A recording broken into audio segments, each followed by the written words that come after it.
Carol Danvers has become a household name in the MCU thanks to her role in the Avengers films, and her Captain Marvel solo film. But before she, or even Marvel Comics, had the moniker, there was another hero who made Captain Marvel a household name, and we don't mean Marvel. Of course, we're talking about the big red cheese himself, the hero modern audiences know as Shazam. Shazam, as he's called now by DC and as his movie franchise is titled, began his superhero career as Captain Marvel, the first hero to use that name. So how did the name Captain Marvel switch heroes and publishers? This twice-told tale is one of superhero comics' oldest legal disputes, and though many historical-minded fans know how it all went down, we're here to clear up any remaining confusion about how Carol Danvers became Captain Marvel, and the guy we used to know as Captain Marvel became Shazam. But before we get to Shazam's actual name change, we've gotta explore his history just a bit. Like Superman, the first major American superhero, and the character that defined most of the genre tropes, the original 1939 incarnation of Captain Marvel could fly, had super strength and speed, and wore a costume of tights and a cape to rescue people.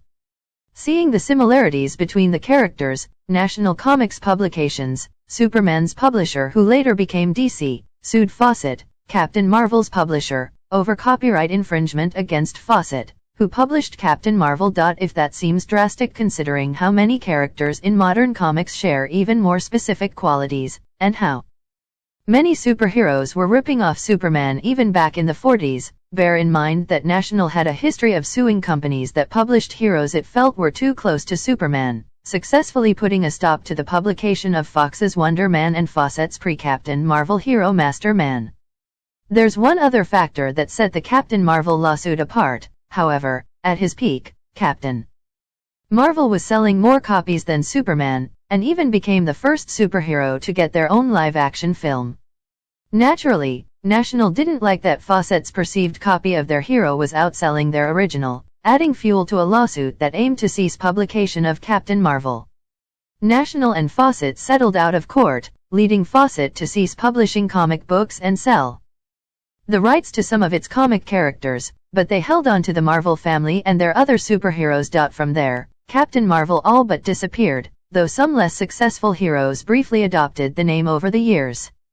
Then, in the 60s, another publisher entered the Captain Marvel dispute. Captain Marvel, Image credit, Gene Colan, Marvel Comics, realizing that since Fawcett had ceased publishing the adventures of Captain Marvel almost 15 years prior in 1953, in 1967, the still newly christened Marvel Comics, formerly Atlas Comics, realized that the famous hero moniker that included their namesake was not in use, and decided to make their own Captain Marvel. Fawcett, who was prevented from publishing Captain Marvel comic books, had no apparent reason to dispute Marvel Comics' Captain Marvel at the time. DC didn't either. Their dispute with Fawcett wasn't over the name Captain Marvel, but rather the visual and story elements.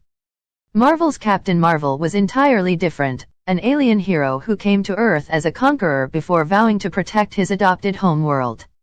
And for several years, this version of the character was the only one on shelves, until 1972, when National, now rechristened DC Comics, licensed the original Captain Marvel from Fawcett's owners. From there, things don't get simpler. Because the actual title Captain Marvel was now under trademark by Marvel Comics, DC couldn't simply publish their heroes' stories under his own name, so they improvised, drawing a name from both the wizard that gave Captain Marvel his powers and the magic word he speaks to become a hero. DC began using Shazam as the title of their Captain Marvel's comic book, and even began referring to the character by that name in other media, including television.